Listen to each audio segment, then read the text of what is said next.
Hello guys, आप सबका स्वागत है हमारे यूट्यूब चैनल क्रेडिबल कॉमर्स पे। आज की वीडियो बहुत ही ज़्यादा इंटरेस्टिंग होने वाली है क्योंकि आज की वीडियो में हम पढ़ेंगे टाइम वैल्यू ऑफ मनी। ये सीए फाउंडेशन के मैथ्स के सिलेबस का एक चैप्टर है जो बहुत ही इंटरेस्टिंग चैप्टर है और बहुत बड़ा चैप्टर भी है। तो गाइस आप वीडियो को शुरू से लेके एंड तक ज़रूर देखिएगा और स्किप मत करिएगा, नहीं तो आपको चैप्टर बिल्कुल समझ नहीं आएगा। और एक बात और बताना चाहता हूँ मैं कि ये चैप्टर बहुत बड़ा है, इसलिए इस वीडियो की 2 पार्ट बनेंगे।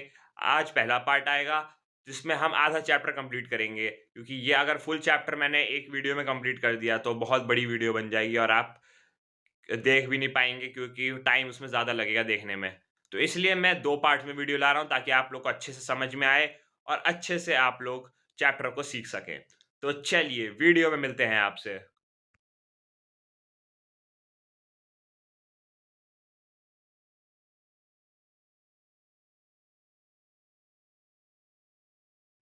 तो गाइस आज की वीडियो में हम पढ़ेंगे मैथमेटिक्स का chapter time value of money.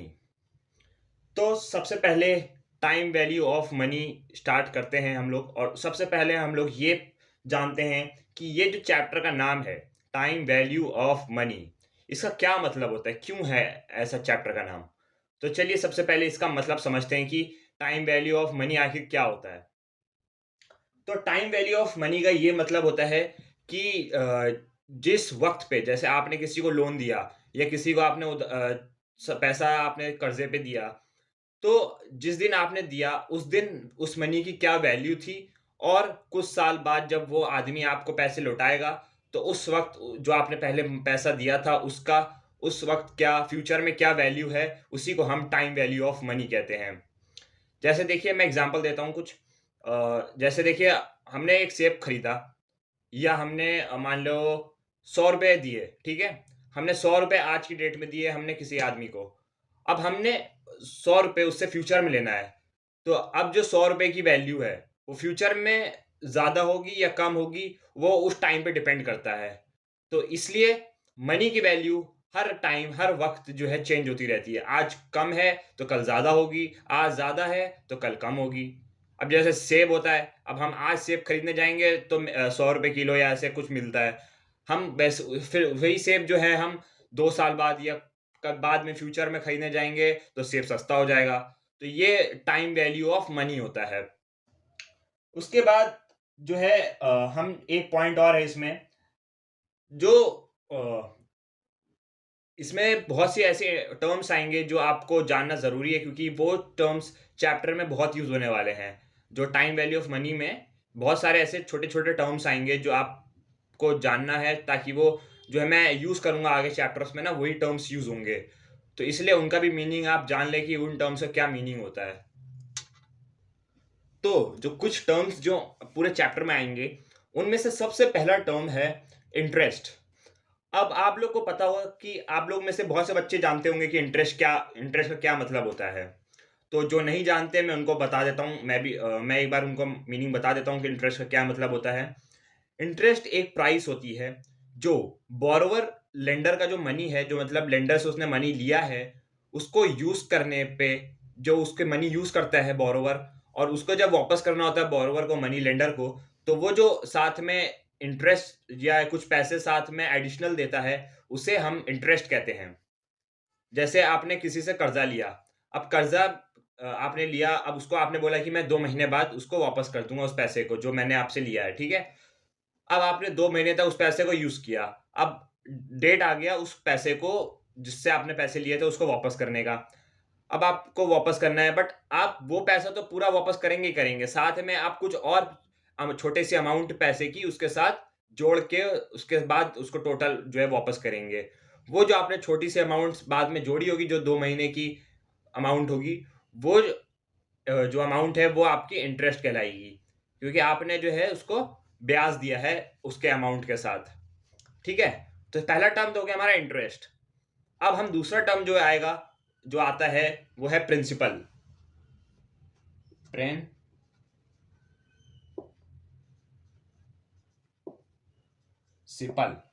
अब ये बताइए कि प्रिंसिपल का क्या मतलब होता है? प्रिंसिपल भी बहुत बार यूज़ होगा। ठीक है। तो प्रिंसिपल का क्या मतलब होता है? एक प्रिंसिपल तो वो स्कूल वाली प्रिंसिपल होती है, और एक प्रिंसिपल जो हम लोग मनी के टर्म में यूज करते हैं वो होती है। तो ये प्रिंसिपल का जो मीनिंग है इसका है कि principal is the initial value of lending.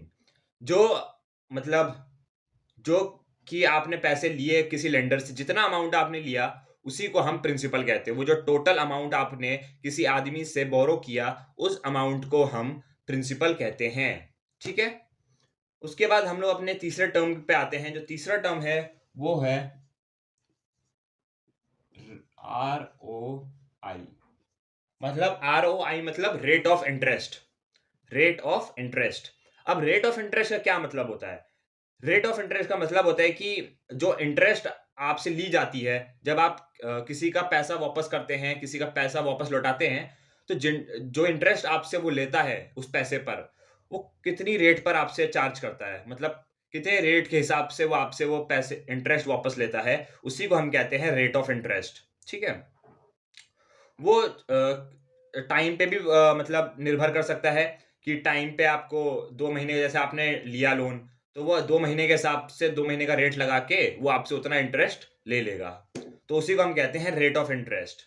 ठीक है। उसके बाद जो एक और लास्ट टर्म है जो बहुत आएगी इसमें, वो है फोर्थ टर्म, जो है accumulated amount. Accumulated dot amount. ठीक है। एक्यूमुलेटेड अमाउंट ये हमारी एक चौथी टर्म है जो आती रहेगी। तो एक्यूमुलेटेड अमाउंट का क्या मतलब होता है? एक्यूमुलेटेड अमाउंट का ये मतलब होता है कि जब आपने प्रिंसिपल दिया, ठीक है, प्रिंसिपल जो था वो टोटल, बिगिनिंग में जो टोटल मनी था आपके पास, वो इंटरेस्ट जो आपने उससे लिया उसको भी ऐड करने के बाद जो फाइनल अमाउंट, फाइनल इन्वेस्टमेंट से जो अमाउंट आपके पास आई, उसी को हम कहते हैं एक्यूमुलेटेड अमाउंट। ठीक है। जो फाइनल वैल्यू आपने इन्वेस्ट किया, ठीक है, अब आपने इन्वेस्टमेंट किया किसी चीज में, उसमें आपको प्रॉफिट हुआ या फिर आपको कुछ मंथली जो है आपको इंटरेस्ट मिलता रहा उसमें, तो उसी अमाउंट में जो आपने पहले इन्वेस्ट किया उसमें वो ऐड होता जाएगा।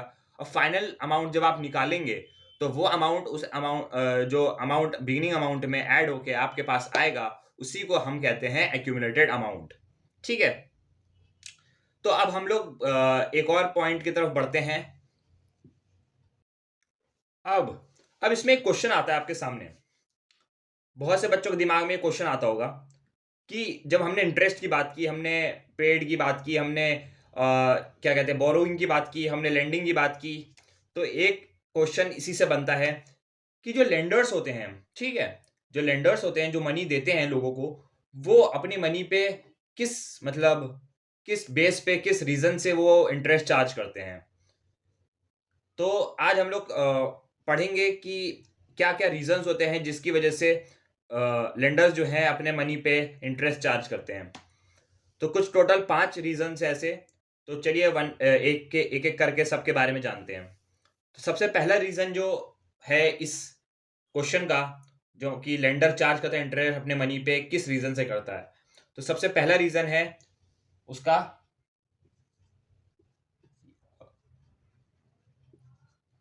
Time value of money. ठीक है। Time value of money. उसके टाइम वैल्यू ऑफ मनी तो आपको पता ही है कि जैसे टाइम के हिसाब से वो इंटरेस्ट लेता है। ठीक है। उसके बाद दूसरा रीजन है इसमें, दूसरा जो रीजन आएगा इसके अंदर वो है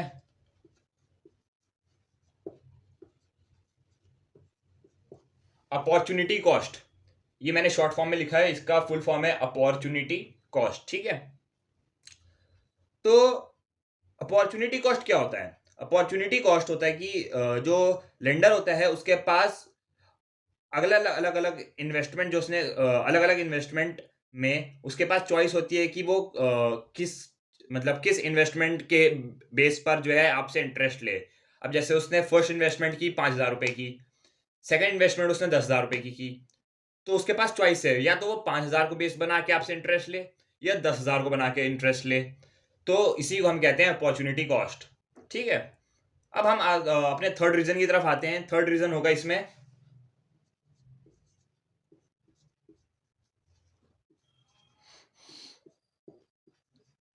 हमारा थर्ड रीजन है इन्फ्लेशन। इन्फ्लेशन क्या होता है? बहुत आपने देखा होगा कि जो हमारी इंडियन इकोनॉमी है, हमारी जो इकोनॉमी है इंडिया की, उसका जो जीडीपी ग्रोथ है वो धीरे धीरे धीरे धीरे बढ़ता है। मतलब आज कितना कितना परसेंट जीडीपी है, कल कितना होगा, परसों कितना होगा, धीरे धीरे वो राइज होता है। तो उसी को हम धीरे धीरे जो बढ़ता है उसी को हम कहते हैं इन्फ्लेशन। अगर एक पॉइंट से वो बढ़कर दूसरे पॉइंट पे जा रहा है तो उसे हम कहेंगे इन्फ्लेशन। और अगर वो हाई वैल्यू पे है और वो घटते हुए कम वैल्यू पे आ रहा है तो उसको हम कहते हैं डिफ्लेशन। ठीक है, तो ये था तीसरा रीजन जो कि लेंडर चार्ज करते हैं इंटरेस्ट। अब हम आते हैं चौथा जो हमारा रीजन है, वो है फोर्थ रीजन। फोर्थ रीजन है हमारा लिक्विडिटी। लिक्विडिटी, ठीक है, लिक्विडिटी प्रेफरेंस, ये मैं शॉर्ट फॉर्म लिख देता हूं, प्रेफरेंस। ठीक है, अब लिक्विडिटी प्रेफरेंस मतलब क्या होता है? तो लिक्विडिटी प्रेफरेंस मतलब होता है कि पीपल जो है, जो उनके पास रिसोर्सेज अवेलेबल होती हैं, तो जो उनके पास रिसोर्सेज अवेलेबल होती हैं तो वो उसको जो है इमीडिएटली कैश में कन्वर्ट करना चाहते हैं, कि उस रिसोर्स को वो कैश में करके उसको यूज कर सकें। अब अगर उनके पास पैसे नहीं है, उनके पास या उनको बोरो किया उन्होंने, उनको पैसा वापस देना है, उनके पास पैसे का अरेंजमेंट नहीं हो पा रहा है, तो वो क्या करते हैं कि जो उनके घर में कुछ सामान होता है तो उसको वो कन्वर्ट कर देते हैं कैश में, और उसके बाद वो कैश उसके साथ उसको लेंडर को पे कर देते हैं। तो ये था हमारा लिक्विडिटी प्रेफरेंस। ठीक है, अब इसका जो लास्ट रीजन है, लास्ट पॉइंट है, वो है नंबर फिफ्थ, रिस्क फैक्टर। ये है इसका पांचवा पॉइंट, रिस्क फैक्टर। तो रिस्क फैक्टर क्या होता है? अब देखिए, रिस्क फैक्टर एक टर्म है जो ज्यादातर लोग, ज्यादातर लेंडर्स जो हैं, मतलब जो पैसे देने वाले, जो पैसा लोगों को देते हैं, वो ज्यादातर इस बात का ध्यान रखते हैं कि जिसको वो दे रहे हैं, जो बोरोवर है, कहीं उसकी फाइनेंशियल प्रॉब्लम तो नहीं है, या वो हमें 2 महीने के बाद जितना हमने पैसा दिया उसको वापस कर देगा, कर पाएगा या नहीं कर पाएगा, क्या हमारा पैसा डूब तो नहीं जाएगा। तो ये इसी को हम रिस्क फैक्टर कहते हैं, कि उनको अपने पैसों पे रिस्क लगा रहता है। तो अगर मैं इस सिंपल भाषा में समझाऊं रिस्क फैक्टर क्या होता है, तो रिस्क फैक्टर ये होता है कि जो उनके पास रिस्क है कि बोरोवर कहीं बैंकरप्ट ना हो जाए, या फिर कहीं नहीं दे पाए किसी कारण की जगह, तो उनका जो पैसा उन्होंने दिया था उस आदमी को वो डूब जाएगा, तो उनका नुकसान हो जाएगा। इसी को हम कहते हैं रिस्क फैक्टर। तो ये था हमारा 5 पॉइंट्स, 5 रीजंस जो हमने, कि लेंडर क्यों, किस वजह से चार्ज करते हैं अपने मनी पे इंटरेस्ट, उसके ये 5 रीजंस थे। अब हम लोग बढ़ते हैं एक और पॉइंट की तरफ। तो चलिए उस पॉइंट्स को पढ़ते हैं कि वो क्या है। अब हमारे सामने एक नया पॉइंट आता है कि जो इंटरेस्ट है, जो हम इंटरेस्ट लेते हैं, उसमें भी 2 कैटेगरी होती हैं। तो 2 टाइप्स के वो इंटरेस्ट होते हैं। सबसे पहला होता है हमारा, जो सबसे पहला कैटेगरी होता है इंटरेस्ट में, वो होता है हमारा सिंपल इंटरेस्ट। ठीक है, और दूसरी कैटेगरी जो हमारी होती है वो होती है कंपाउंड इंटरेस्ट। ये ये मैं सोचता हूँ कि आप लोगों ने पढ़ा होगा, 8th 9th में पढ़ा होगा, ये सिंपल इंटरेस्ट, कंपाउंड इंटरेस्ट कैसे निकाला जाता है, क्या मतलब होता है इनका। तो मैं इस पे ज़्यादा बातें नहीं करूंगा, बस मैं थोड़ा थोड़ा डेफिनेशन दे देता हूँ दोनों का, और इनके फॉर्मूले बता देता हूँ मैं आपको। उसके बाद हम लोग इसके क्वेश्चन 2 3 प्रैक्टिस करेंगे। ठीक है, तो सिंपल इंटरेस्ट क्या होता है? सिंपल इंटरेस्ट होता है कि जो अमाउंट होता है हमारे पास, प्रिंसिपल, उस प्रिंसिपल पे जो हर महीने सेम रेट ऑफ इंटरेस्ट अगर उस पे लगता है, जैसे कि देखिए हमने पहले महीने में 2% लगाया, दूसरे में भी 2%, तीसरे में भी 2%, चौथे में भी 2%, तो वो जो हम हर महीने 2-2% करके जो रेगुलर रेट ऑफ इंटरेस्ट लगा रहे हैं, उसी को हम कहते हैं सिंपल इंटरेस्ट। और कंपाउंड इंटरेस्ट तब क्या होता है कि कंपाउंड इंटरेस्ट में जो हमारा प्रिंसिपल होता है, जो हमारा अमाउंट होता है, उस पे हमें इंटरेस्ट लगानी होती है 12 महीने की।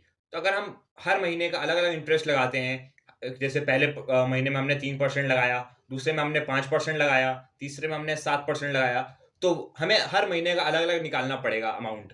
तो उसी को हम कहते हैं कंपाउंड इंटरेस्ट। ठीक है, तो चलिए अब सबसे पहले हम सिंपल इंटरेस्ट के फॉर्मूले देख लेते हैं कि कौन कौन से फॉर्मूले होते हैं जिससे हम सिंपल इंटरेस्ट कैलकुलेट कर पाए। तो ये है हमारा सिंपल इंटरेस्ट का formula. I, capital I is equal to P small I T, यानी कि पी इंटू आई इंटू टी। तो इसको हम मल्टीप्लाई करेंगे तो ये पी आई टी बन जाएगा। ठीक है, अब हम लोग जानते हैं कि ये जो हमने आई लिखा है, पी आई टी लिखा है, इसका मतलब क्या होता है।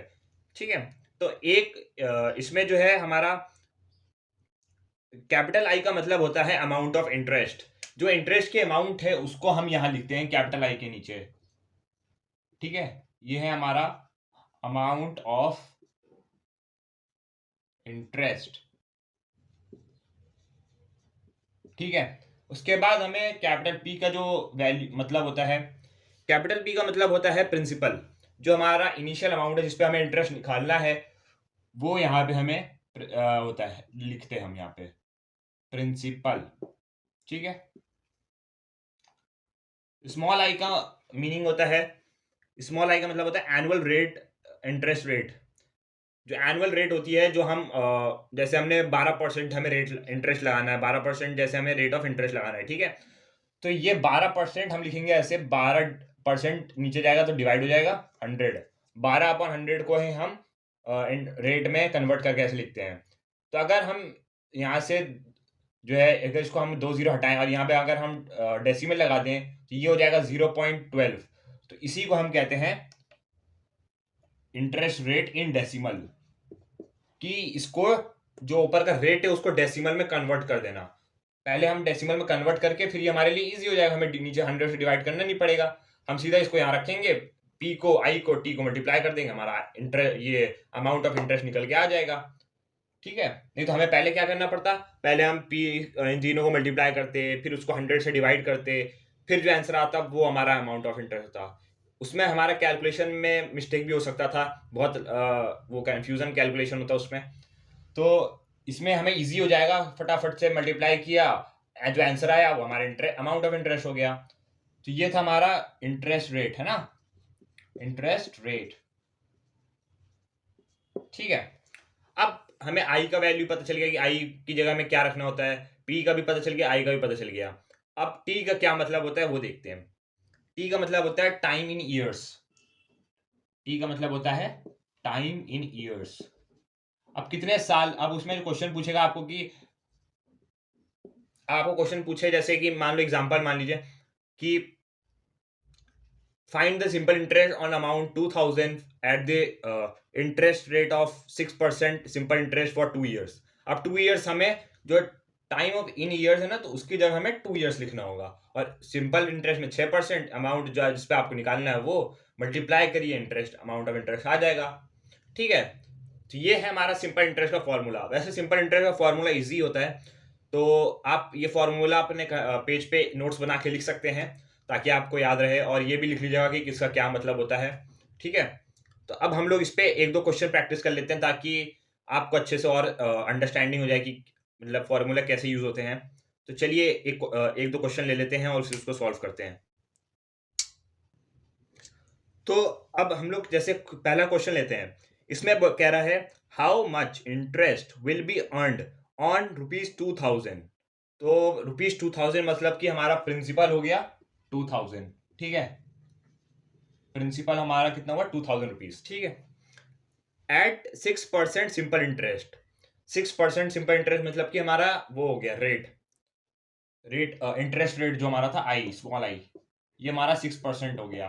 ठीक है, उसके बाद फॉर 2 ईयर्स, मतलब टाइम हमारा दिया है 2 ईयर्स, टाइम दे रखा है हमारा 2 ईयर्स। ठीक है, तो अब हमें क्या निकालना है कि कितना इंटरेस्ट बनेगा इसका। तो चलिए फॉर्मूला भी मैंने बताया था उसको लगाते हैं और निकालते हैं आंसर। आप लोग भी फटाफट से निकालिए आंसर, साइड अपने पेज पे जो आपने रफ में किया है उस पर आंसर निकालिए, और फिर हम लोग मैच करते हैं कि किस जो है आंसर सही हो रहा है कि नहीं हो रहा है। तो चलिए हम लोग निकालना शुरू करते हैं। तो सबसे पहले हम लिखेंगे यहाँ पे आई, यानी कि इंटरेस्ट रेट, कि हमें जो इंटरेस्ट मिलेगा वो is equal to principal into interest rate into time. ठीक है, ये हमारा फॉर्मूला था, हमने जो लिखा था अभी सिंपल इंटरेस्ट का।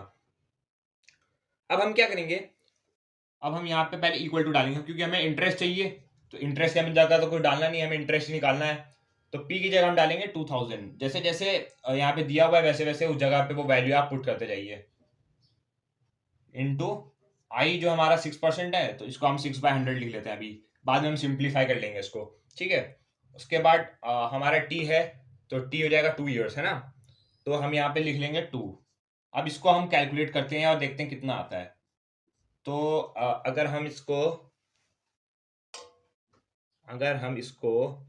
देखिए, अगर हम इसको 6 × 100 करें, 6 डिवाइडेड बाय 100 करें अगर हम, तो ये आता है 0.06, ठीक है।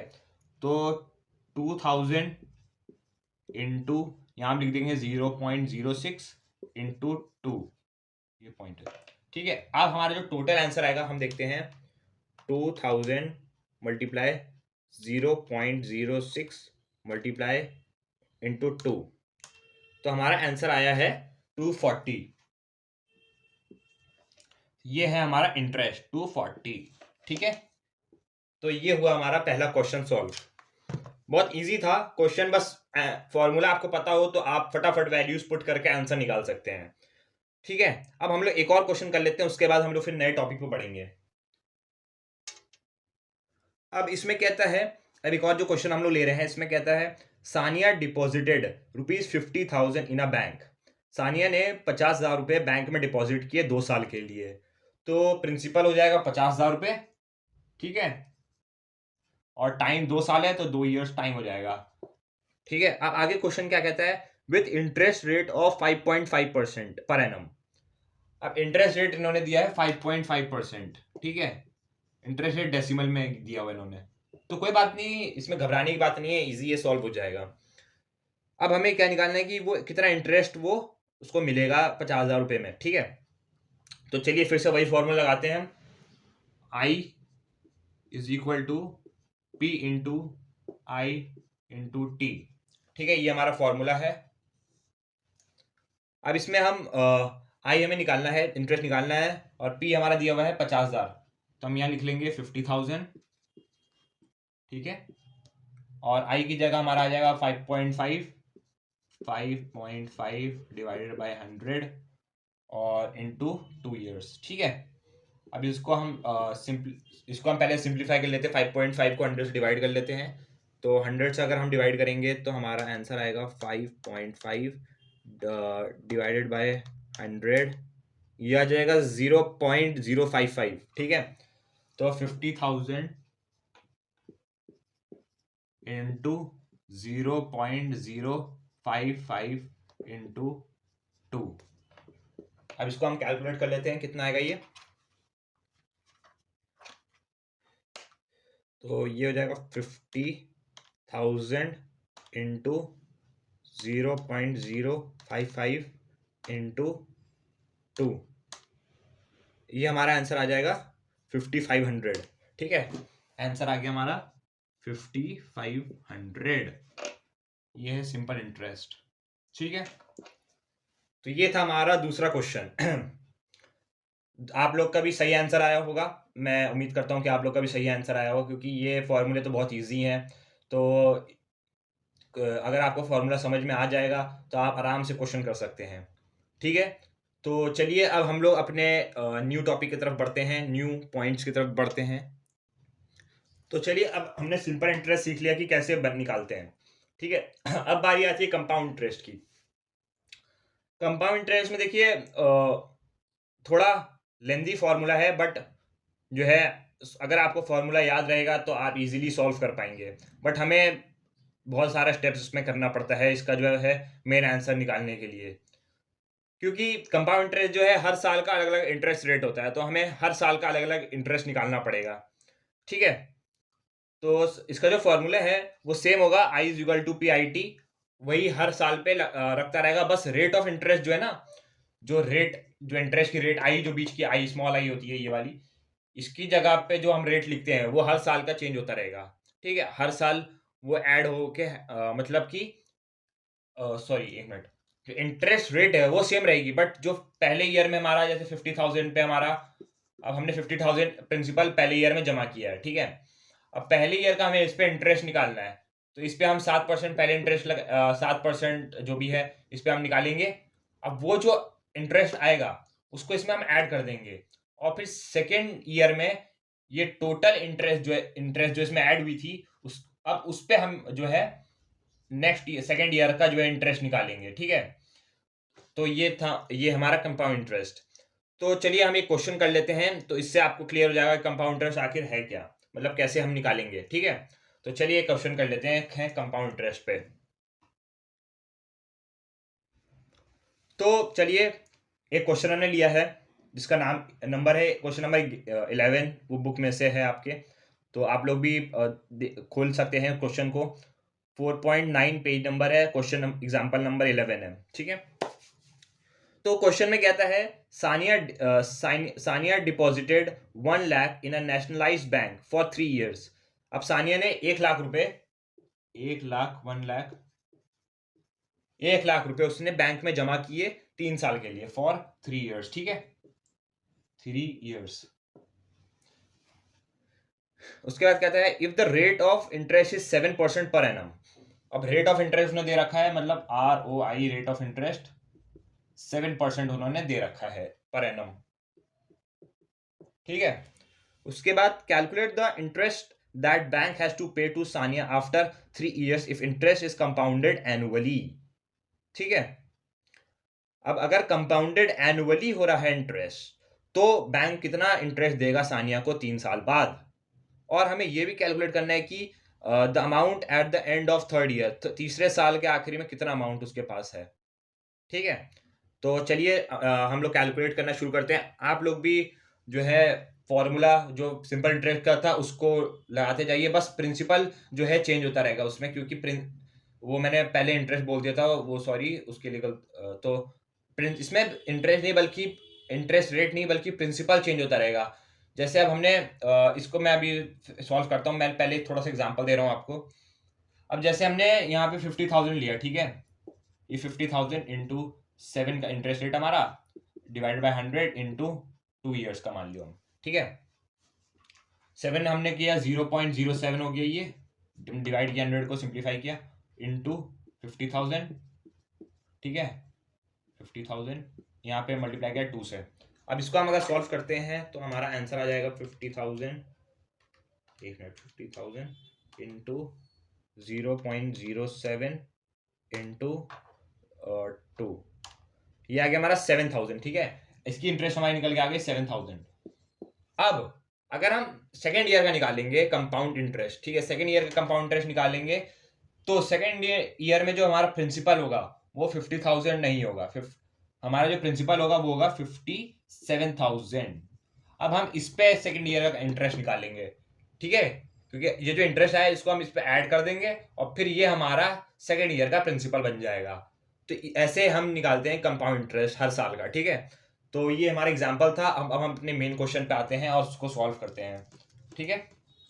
चलिए अब मेन क्वेश्चन में सबसे पहले हमारा फर्स्ट ईयर का कितना हमारा वो है प्रिंसिपल 1 लाख रुपए, ठीक है।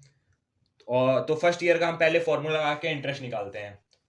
I is equal to I1 लिख लेते हैं, फर्स्ट ईयर है ना, तो I1 लिख लेते हैं PIT, ये हमारा फर्स्ट ईयर का इंटरेस्ट निकलेगा, ठीक है।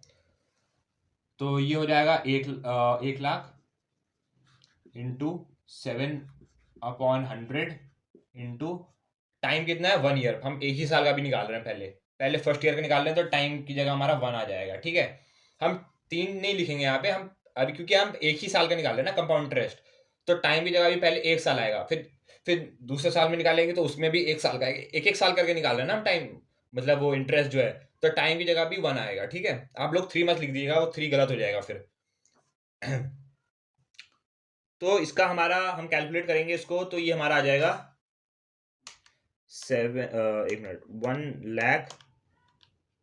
1 लाख मल्टीप्लाई 7, ठीक है, इंटू 1 करेंगे तो उतना ही रहेगा, उसके बाद डिवाइडेड बाय 100, तो ये आ जाएगा हमारा 7,000, ठीक है। तो फर्स्ट ईयर का हमारा जो इंटरेस्ट है वो आ जाएगा 7,000, ठीक है। अब हमने फर्स्ट ईयर निकाल लिया, अब हम निकालेंगे सेकेंड ईयर का इंटरेस्ट। तो मैं ये लिख देता हूँ, I2 is equal to, I2 मतलब ये इंटरेस्ट 2 मतलब इंटरेस्ट सेकेंड ईयर का इंटरेस्ट। तो सेकेंड ईयर का जो इंटरेस्ट है वो होगा हमारा प्रिंसिपल फॉर फर्स्ट ईयर का जो प्रिंसिपल है, ठीक है, प्रिंसिपल 1 प्लस ये जो इंटरेस्ट है, interest for first year, interest 1 को प्लस करेंगे तो ये हमारा वो बन जाएगा principle of second year, sorry ये प्रिंसिपल ऑफ सेकेंड ईयर होगा ना, इंटरेस्ट नहीं, सॉरी ये सेकेंड ईयर का प्रिंसिपल हमारा P1 प्लस I1 मतलब फर्स्ट ईयर का प्रिंसिपल और फर्स्ट ईयर का इंटरेस्ट अगर हम प्लस करेंगे तो हमारा सेकेंड ईयर का प्रिंसिपल निकल के आएगा। ठीक है, तो चलिए अब इसमें फॉर्मूला लगाते हैं और सॉल्व करते हैं। तो हमारा 1 लाख हमारा ये था, प्रिंसिपल था फर्स्ट ईयर का 1 लाख, और 7,000 हमारा इंटरेस्ट था। हमने इसको ऐड किया इसमें 1 लाख में, तो ये बन गया 1,07,000। ठीक है, तो 1,07,000 हमारा प्रिंसिपल आएगा। ठीक है, अब हम इसमें डायरेक्ट फॉर्मूला लगा देते हैं और निकालते हैं I2 करके, इंटरेस्ट ऑफ 2 1,07,000 इंटू 7/100 इंटू 1। ठीक है, अब ये हमारा आएगा कैलकुलेट करने के बाद 1,07,000 into 7 divided by 100, 7,490। Second year पे जो हमें इंटरेस्ट मिलेगा वो होगा 7,490 रुपीज हमें सेकेंड ईयर का इंटरेस्ट मिलेगा। ठीक है, ठीक है, तो सेकेंड ईयर का हमारा ये था 7,490, I1 हमारा निकला था 7,1 मतलब फर्स्ट ईयर का इंटरेस्ट था हमारा 7,000 और इंटरेस्ट वो सेकेंड ईयर का इंटरेस्ट था हमारा 7,490। अब हमें निकालना है थर्ड और लास्ट ईयर का इंटरेस्ट। ठीक है, अब थर्ड और लास्ट ईयर का इंटरेस्ट जो है हमारा सेकेंड ईयर का प्रिंसिपल प्लस सेकेंड ईयर का इंटरेस्ट, अब इसको ऐड कर देंगे तो थर्ड ईयर का प्रिंसिपल आ जाएगा। तो इसको ऐड करते हैं और देखते हैं हमारा कितना आता है। तो हमारा सेकेंड ईयर का प्रिंसिपल था 1,07,000। ठीक है, और इंटरेस्ट था हमारा सेकेंड ईयर का 7,490, हमने ऐड किया तो हमारा आ गया जो प्रिंसिपल आया है 1,14,490। ये हमारा थर्ड ईयर का प्रिंसिपल है। तो अब इसको हम प्रिंसिपल पे रख देते हैं और फिर थर्ड ईयर का वो इंटरेस्ट निकालते हैं, 1,14,490 इंटू 7/100 इंटू 1। ठीक है, अब हम इसको निकालते हैं तो ये हो जाएगा 1,14,490 इंटू 7 डिवाइडेड बाय 100, ये आ जाएगा 8,014.3 इसका इंटरेस्ट, 8,014.3 ये आ गया हमारा थर्ड ईयर का इंटरेस्ट। ठीक है, फर्स्ट ईयर का भी निकल गया, सेकंड ईयर का भी निकल गया और थर्ड ईयर का भी इंटरेस्ट निकल गया। ठीक है, अब हमें निकालना है कि हमारा total compound interest third year के आखिरी में, तीसरे साल के आखिरी में कितना हुआ। तो बहुत इजी है, देखिए टोटल इंटरेस्ट निकालना है ना हमें कि थर्ड ईयर के आखिरी में हमें टोटल कितना इंटरेस्ट मिला अभी तक। तो ईयर फर्स्ट को हमने ऐड किया प्लस ईयर 2 का ऐड किया प्लस ईयर 3 को ऐड किया, मतलब इंटरेस्ट 3 को, इंटरेस्ट 2 को, इंटरेस्ट 1 को ऐड कर दिया टोटल एक साथ, तो हमारा टोटल कंपाउंड इंटरेस्ट निकल के आ जाएगा। तो 7,000 प्लस 7,490 प्लस 8,014.3 अगर हम ऐड करते हैं तो हमारा आंसर आएगा 22,504.3। ये हमारा टोटल इंटरेस्ट है जो 3 साल के आखिर में हमें मिलेगा, टोटल इंटरेस्ट। ठीक है, उसके बाद हमें पूछा था कि तीसरे साल के आखिरी में कितना अमाउंट है होगा हमारे पास। ठीक है, तो अमाउंट निकालने के लिए देखिए प्रिंसिपल जो इनिशियल डिपॉजिट हमने किया था, जो हमने इनिशियल डिपॉजिट कितना 1 लाख रुपए का किया था, उसमें हम कंपाउंड टोटल कंपाउंड इंटरेस्ट जो हमने निकाला ये 22,504.3, इसको हम ऐड कर देंगे तो हमारा फाइनल अमाउंट निकल के आ जाएगा जो हमारे थर्ड ईयर के लास्ट में हमें मिलेगा। ठीक है, तो टोटल हो जाएगा 1,00,000 प्लस 20,500, तो ये हो जाएगा 122,504.3। ये हमारा फाइनल अमाउंट है जो हमें थर्ड ईयर के लास्ट में एक साथ मिलेगा। ठीक है, तो ये था हमारा क्वेश्चन कंपाउंड इंटरेस्ट पे। मैं उम्मीद करता हूँ कि आपको सिंपल इंटरेस्ट और कंपाउंड इंटरेस्ट अच्छे से समझ में आया होगा। ठीक है, अब हम लोग एक और टॉपिक की तरफ बढ़ते हैं जो कंपाउंड इंटरेस्ट में ही एक पॉइंट है छोटा सा वो, वैसे उससे भी क्वेश्चन आते हैं। तो वो क्वेश्चन है कन्वर्जन पीरियड। अब कन्वर्जन पीरियड क्या होता है?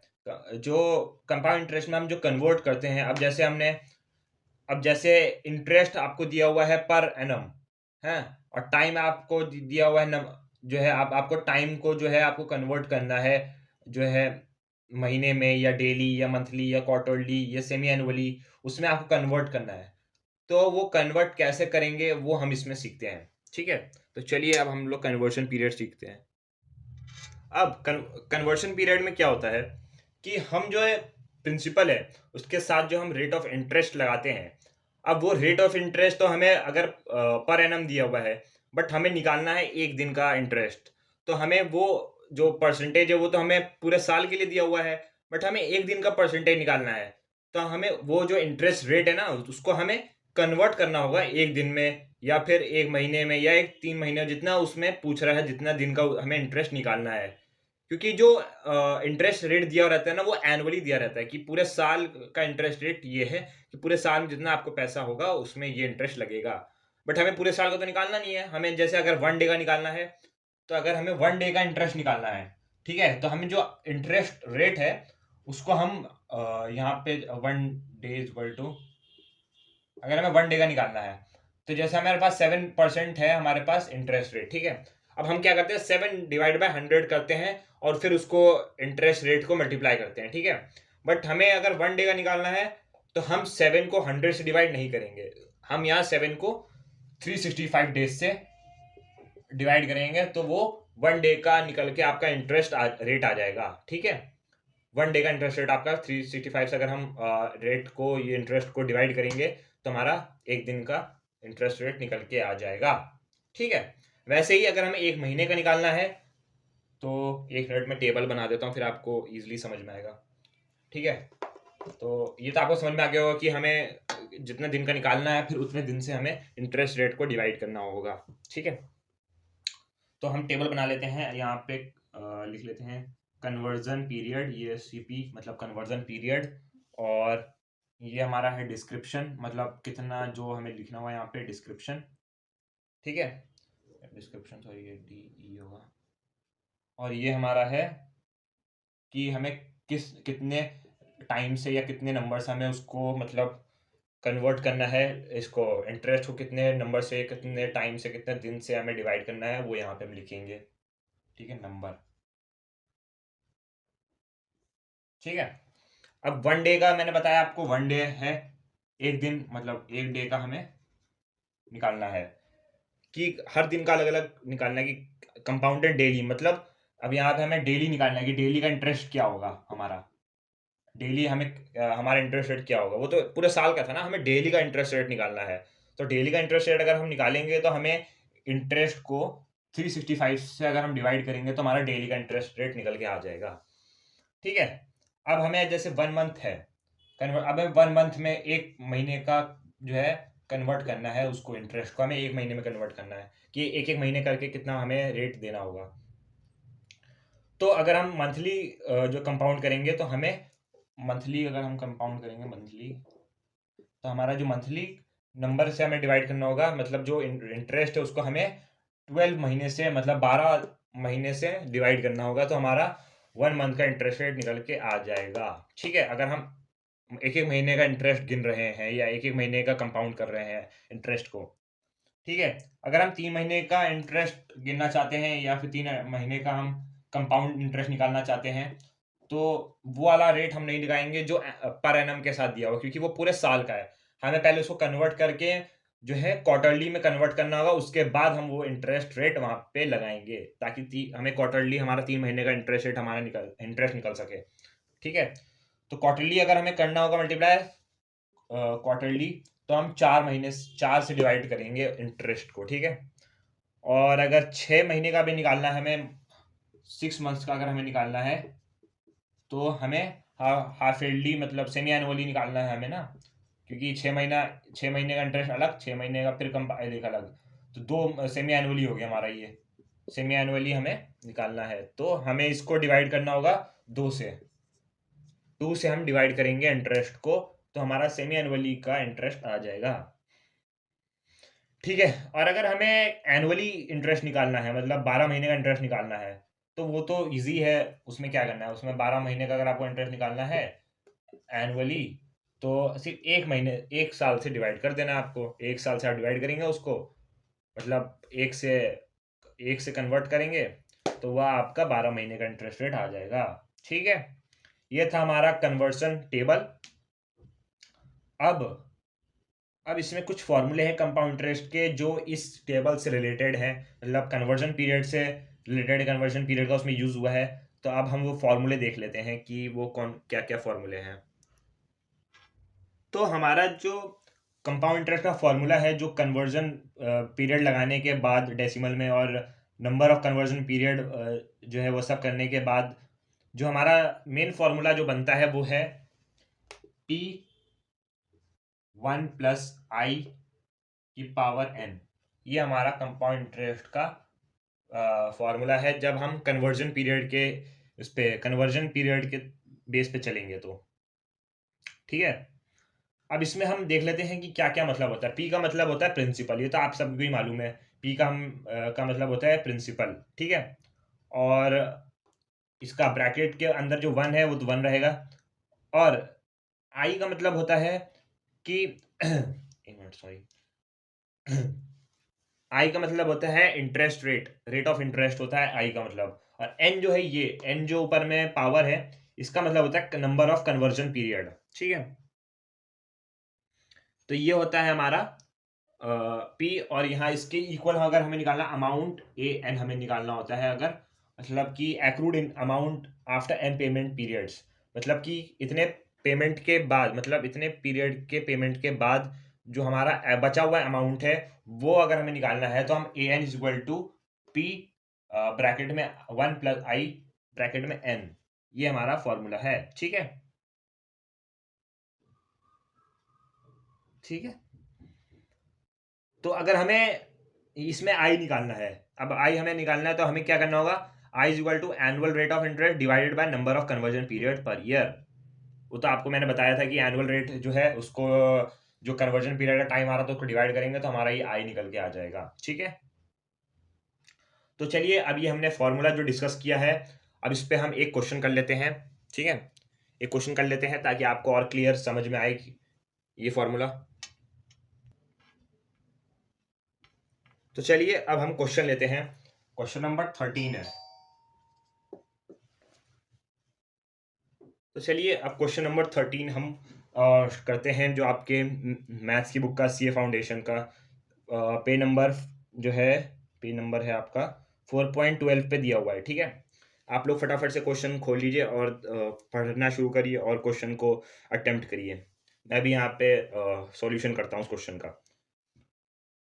तो क्वेश्चन है, determine the compound amount and compound interest on ₹1000 at 6% compounded semi annually for 6 years. ठीक है, अब हमें कंपाउंड अमाउंट और कंपाउंड इंटरेस्ट दोनों निकालना है। 1000 रुपये का 6% जो कंपाउंडेड सेमी एनुअली है, 6 साल का, मतलब 6 6 साल, अलग अलग 6 6 साल का हमें जो है निकालना होगा। ठीक है,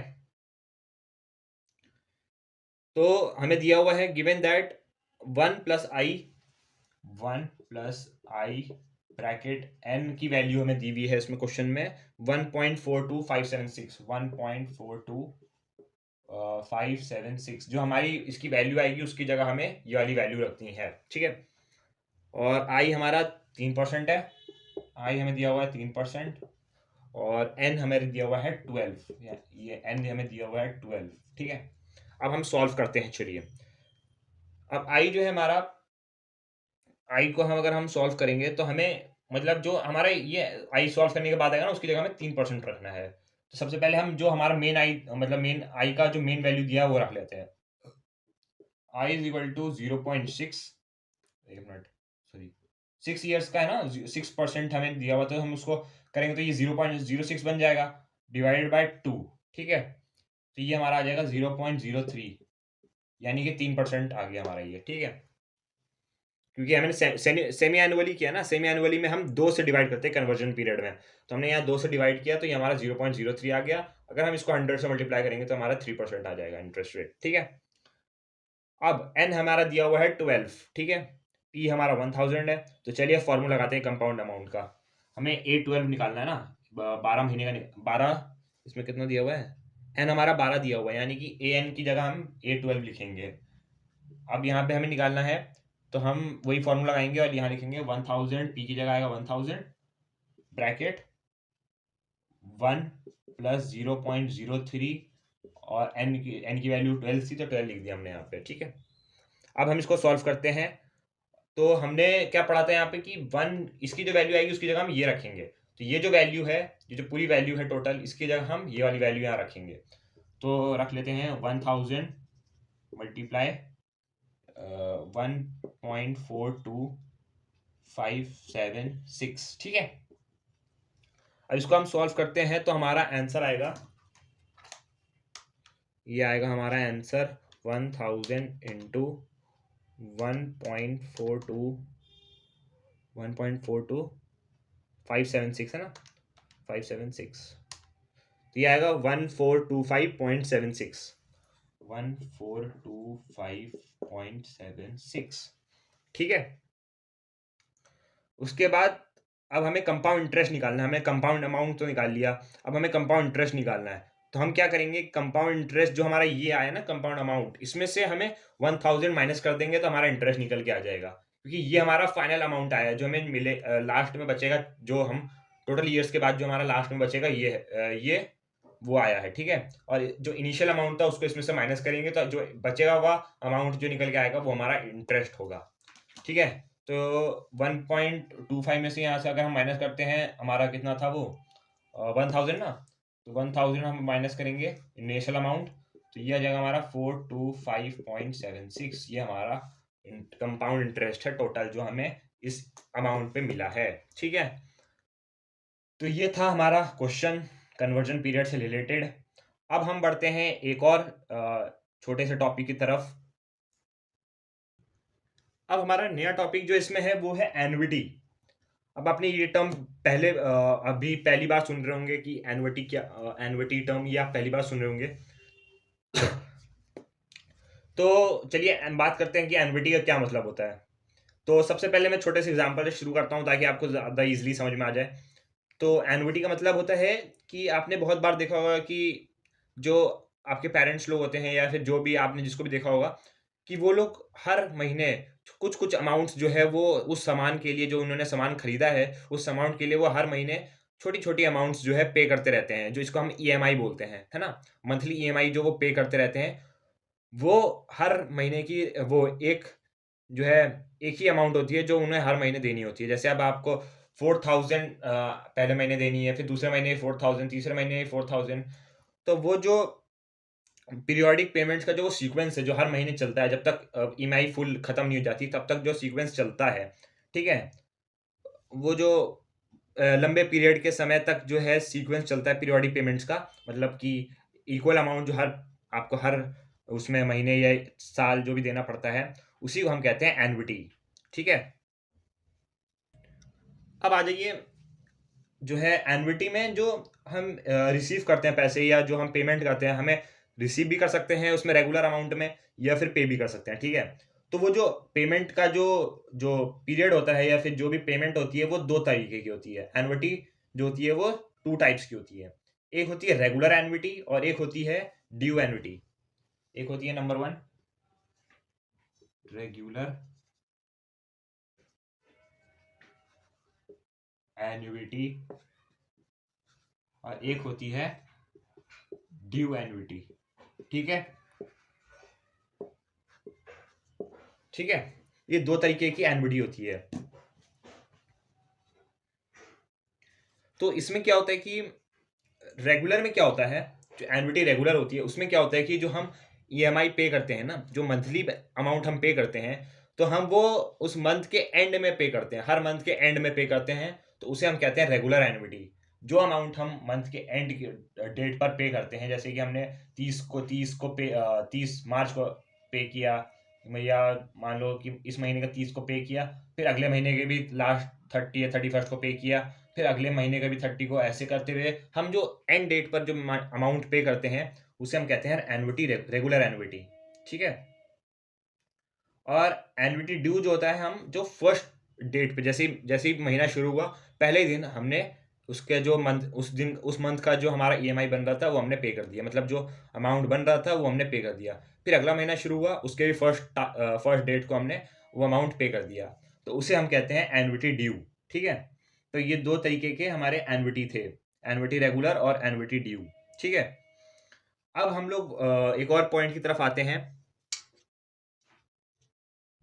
अब हम लोग आते हैं एक नए टॉपिक पे जिसका नाम है फ्यूचर वैल्यू। ये भी एन्युटी के अंदर आता है, और ये है फ्यूचर वैल्यू की मतलब, इसका मतलब होता है कि जो इन्वेस्टमेंट हमने की है उसमें फ्यूचर में हमें क्या वैल्यू मिलेगा, उस इन्वेस्टमेंट का क्या वैल्यू होगा उस वक्त फ्यूचर में, ये हमें कैलकुलेट करते हैं हम फ्यूचर वैल्यू के जरिए। ठीक है। तो इसका एक फॉर्मूला होता है फ्यूचर वैल्यू कैलकुलेट करने का, सिंगल कैश फ्लो में, कि हमने सिंगल कैश फ्लो किया तो उसमें अगर हमें फ्यूचर वैल्यू कैलकुलेट करना है तो वो कैसे करेंगे हम, उसका ये फॉर्मूला होता है future value is equal to C F, ये होता है सिंगल कैश फ्लो। ठीक है। कैश फ्लो मतलब उसके बाद मल्टीप्लाई आई प्लस आई पावर एन, ये हमारा सिंगल कैश फ्लो के जो फ्यूचर वैल्यू होती है उसका फॉर्मूला होता है ये हमारा। ठीक है। इसमें सी एफ हमारा कैश फ्लो हो गया, स्मॉल आई हमारा रेट ऑफ इंटरेस्ट हो गया, टाइम पीरियड हमारा एन हमारा टाइम पीरियड हो गया। ठीक है। ये हमारा होता है। अब अगर हमें एन्युटी रेगुलर, जो हमने रेगुलर की बात कीजिए, जो हर महीने के आखिरी में हमें अमाउंट देना होता है, उसका अगर हम फ्यूचर वैल्यू निकालें कि वो जब पीरियड खत्म हो जाएगा, जब मतलब साल खत्म हो जाएगा, तब फ्यूचर वैल्यू क्या होगी, जो हमने अभी तक अमाउंट पे किया उसका उस वक्त जाके टोटल अमाउंट कितना होगा, तो वो फ्यूचर वैल्यू हम जो है, अब उसका फॉर्मूला देखते हैं कि उसका फॉर्मूला कैसे हम निकालेंगे। ये हमारा फॉर्मूला जो हम future value of annuity regular में यूज़ करेंगे। ये फॉर्मूला भी हमने पहले भी यूज़ किया था, जो था हमारा, इसमें हमने यूज़ किस में किया था इसको, फॉर्मूले को, इससे पहले भी हमने कंपाउंड इंटरेस्ट में भी ये फॉर्मूला यूज़ किया होगा। तो सेम फॉर्मूला यहाँ भी लगता है future value of annuity regular में निकालने में। ठीक है। तो हमें हर साल का अलग अलग, जैसे A1 अब पहला साल का निकालना है, तो अब A1 इक्वल टू जो अमाउंट होगा वो और 1 प्लस इंटरेस्ट रेट और टाइम पीरियड। फिर नेक्स्ट साल का A2, यहाँ पे n की जगह 2 आ जाएगा, फिर नेक्स्ट सेकेंड ईयर का निकालेंगे तो, और फिर वो सेम पूरा उतर जाएगा, फिर A3, ऐसे करके ये हमारा सॉल्व होएगा। ठीक है। ये था हमारा future value of annuity regular की हम कैसे निकालते हैं। अब जो एक और चीज़ में मुझे बात करनी है वो है, अब ये एक बात है छोटी सी, कि अगर हमारा जो ए है, मतलब जो ए, ये हम तो वो पहले महीने मंथली ले रहे थे ना, जो इससे पहले जो हमने फॉर्मूला लिखा था ये वाला, इसमें हम एक एक साल का करके निकाल रहे थे, तो हम एन की जगह वो लिख दे रहे थे, वन वन करके 1, सेकेंड ईयर का 2, थर्ड ईयर का 3, ऐसे करके लिख रहे थे। बट अगर हमारा ए पीरियोडिक पेमेंट्स है, मतलब कि पीरियोडिक में हमारा पेमेंट हम दे रहे हैं, ये पीरियोडिक ईएमआई हम भरते हैं, तो अगर उसको हमें निकालना हो तो उसके लिए हमें, हमारे पास अलग फार्मूला है। तो उसका फार्मूला है ए, यहाँ पे हम लिखेंगे ब्रैकेट में एन कॉमा आई, फिर इक्वल टू ए, फिर बड़ा ब्रैकेट छोटा bracket 1 plus I bracket close n minus 1 divided by i bracket close, बड़ा ब्रैकेट क्लोज। ठीक है। तो ये हमारा जो था फ्यूचर वैल्यू निकलेगा अगर हम पीरियोडिक पेमेंट्स का निकालेंगे। अगर वो तो मंथली पेमेंट्स हम निकाल रहे थे तो वो ऐसे निकलता था मंथली पेमेंट्स का, अगर पीरियोडिक पेमेंट्स निकालेंगे तो वो ऐसे निकलेगा। ठीक है। तो चल, और इसमें एक वैल्यू और है जो प्रेजेंट वैल्यू है, और प्रेजेंट वैल्यू में भी हम जो अभी अभी का जो वैल्यू है उस पैसे का, वो हम उसमें कैलकुलेट करते हैं। ठीक है। तो चलिए हम इसमें एक क्वेश्चन प्रैक्टिस कर लेते हैं। तो एक क्वेश्चन ले लेते हैं हम यहाँ पे से, पेज नंबर, एक मिनट, पेज नंबर हम ले रहे हैं 4.26, एग्जाम्पल नंबर 26 हमारा क्वेश्चन है। ठीक है। आप लोग फटाफट से खोल लीजिए अपने बुक में, और आप लोग भी करना शुरू करिए क्वेश्चंस को। तो हमारा एग्जाम्पल नंबर 26 कहता है, find the future value of an annuity of ₹500 made annually. 500 रुपये जो है एनुअली पे किया जाता है। एक मिनट, यहाँ पे सॉरी, क्वेश्चन नंबर कितना है इसका, 26। ठीक है। 500 रुपये एनुअली पे किया जाता है, एनुअली। ठीक है। हमें क्या निकालना है, इसका फ्यूचर वैल्यू ऑफ एन्युटी निकालनी है। 7 साल के लिए ये एनुअली पे किया जाता है, 7 साल, ये टाइम 7 साल हो गया। At interest rate of 14% compounded annually. Interest rate भी एनुअली में कंपाउंडेड है, ठीक है, 14% है ना, ठीक है। अब इसमें हमें कह रहा है कि जो तो हमारा एनुअल पेमेंट कितना है, ये हमारा आ जाएगा 500 रुपये, ठीक है। और फिर एन हमारा टाइम पीरियड कितना है, एन 7 साल, ठीक है। उसके बाद आई हो जाएगा हमारा 14%, तो आई को अगर हम कन्वर्ट कर दें 14% को तो 0.14 आ जाएगा ये, ठीक है। अब हम फ्यूचर वैल्यू निकालते हैं, ठीक है। तो फ्यूचर वैल्यू में हम वो वाला फॉर्मूला यूज़ करेंगे जो हमने पीरियोडिकली वाला यूज़ किया था, ठीक है। इसका अगर हमें निकालना है, क्योंकि ये मंथली में निकलेगा, ये एनुअली कह रहा है, तो हमें पीरियोडिकल वाला जो फॉर्मूला हमने ए ब्रैकेट एन कॉमा आई वाला जो हमारा फॉर्मूला था वो यूज़ करेंगे इसमें। तो चलिए यूज़ करते हैं। ए एन की जगह 7 और फिर आई की जगह आ जाएगा 0.14 ब्रैकेट क्लोज इक्वल टू ए की जगह हमारा आ जाएगा 500। ये ए तो हमें निकालना है, और ये ए दूसरा है जिसकी जगह पे प्रिंसिपल हम लिखते हैं, जो हमने अमाउंट एनुअली वो किया है, मतलब इन्वेस्ट किया है, ठीक है। ये ए हमें निकालना है, दो ए दोनों का अलग अलग मीनिंग होता है, ठीक है।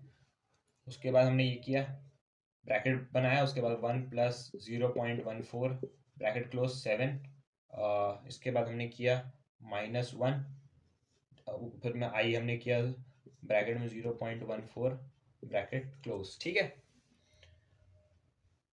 अब मैं थोड़ा सा ये रब कर देता हूँ, क्योंकि ये थोड़ा सा स्पेस नहीं है नीचे, तो मैं ये रब कर देता हूँ। मैं आप लोगों ने इतना कर लिया होगा, तो मैं रब करके फिर जो नीचे का प्रोसेस यहाँ पे लिखता हूँ, ठीक है। तो ये हो गया हमारा 500 इंटू, फिर हो जाएगा, जिसको हम सॉल्व करेंगे उसको 1 प्लस 0.14 की पावर 7 वाला जो ब्रैकेट था उसको पूरा सॉल्व करेंगे, डिवाइड नहीं करेंगे, ऊपर वाला जो ब्रैकेट है उसको सॉल्व करेंगे तो हमारा आंसर वो नंबर आएगा 2.50 2 3 - 1, ठीक है। उसके बाद हम इसको पूरे को हम 0.14 से डिवाइड कर देंगे, ठीक है। अब हमारा जो आंसर है वो निकल के आएगा कि 500 इंटू कितना है 2.5023, ठीक है, माइनस किया इसमें से 1, ये आया हमारा 1250.15, ठीक है। अब इसको डिवाइड करेंगे हम 0.14 से, तो ये आ जाएगा हमारा आंसर आ जाएगा हमारा निकल के एक मिनट, ठीक है। तो हमारा आंसर आ जाएगा निकल के 5365.35, ठीक है। ये हमारा आंसर आ जाएगा इस क्वेश्चन का। तो ये हमारा क्वेश्चन कंप्लीट होता है। तो मैं उम्मीद करता हूँ कि आप लोग को समझ में आया होगा। तो हम लोग अब अपनी वीडियो यहीं पे एंड करते हैं। जो बाकी के टॉपिक्स जो इस चैप्टर के बच गए हैं, अब वो टॉपिक्स जो है आपके पार्ट 2 वाली वीडियो में आएंगे। तो अभी के लिए इजाज़त दीजिए, मैं इस वीडियो को यहीं एंड करता हूँ। जो भी क्वेश्चंस मैंने कराए हैं और जो भी क्वेश्चन बाकी रह गए हैं बुक में, वो आप लोग प्रैक्टिस कर लीजिएगा, और जो भी डाउट हो नीचे कमेंट सेक्शन में पूछ सकते हैं आप लोग, ठीक है। तो अगर आपको वीडियो पसंद आई तो लाइक लाजमी कर दीजिएगा, और हमारे चैनल क्रेडिबल कॉमर्स को सब्सक्राइब कर दीजिएगा। Thank you.